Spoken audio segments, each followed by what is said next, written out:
হয়নি তো আমার সন্তান যেন আমার বুকে আমি ফিরে পাই। এই মানুষগুলো একটা বছর হয়ে গেল আজ পর্যন্ত তার লাশটা বাড়িতে নিতে পারে নাই।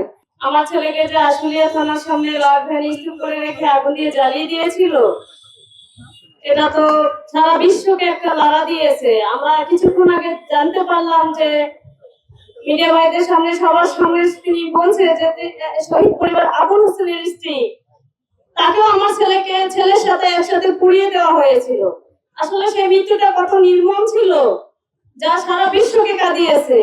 আমরা তো বাবা মা, আমি একটা রাত আমি আমার সন্তানকে পাইনি, যে আমি 5 তারিখ থেকে 6 তারিখ বিকেলে আমি লাশটা পেয়েছি, তাতে আমার অস্থিরতা, আমার সেই অপেক্ষা কতটা ভয়ঙ্কর ছিল।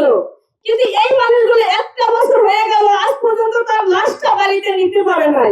এর থেকে বড় দুঃখ আমাদের আর কিছু হতে পারে না। আমরা আসলে সব দিক থেকে আমরা ব্যর্থ হয়ে গেছি। কতগুলো লাশ এতে গণকবর দেওয়া হয়েছে। আমার সন্তানকে একটা রাতের অপেক্ষায় আমি অস্থির হয়ে গেছিলাম যে হয় জীবিত হয় মৃত, আমার সন্তান যেন আমার বুকে আমি ফিরে পাই। কিন্তু এখনো যে মা বাবা গুলো, তার স্ত্রীগুলো তাদের লাশগুলো পায় নাই, তাদের মনের অবস্থাগুলো কি হচ্ছে, এই সরকার কি কাজ করতেছে। আজকে শুনতেছি ফেব্রুয়ারিতে নির্বাচন, মার্চে নির্বাচন দিবে, কিন্তু এতগুলো শহীদ যে জীবন দিয়ে গেল, সে শহীদের লাশগুলো আজ পর্যন্ত তার পরিবার পেল না। তাহলে সরকার কি কাজ করে একটা বছরে? বান্ডেল থাকলে প্রতি সেনমানিতে টাকা বাঁচবে। বিকাশ সেনমানি বান্ডেল কিনে জিতুন প্রতি লেনদেনে। একটা বছর লাশগুলো বুঝে দিতে পারলো না, একটা বছরে শহীদদের নাম গেজেটভুক্ত করতে পারলো না, একটা বছরে কোনো দপ্তর সংস্কার করতে পারলো না, কিন্তু নির্বাচন দেওয়ার জন্য প্রস্তুত হয়ে আছে। কিন্তু এই শহীদদের এই যে আত্মত্যাগ, 2 দিন পর কি আমার সন্তানরা আবার জীবন দিবে, আবার রাস্তায় নামবে?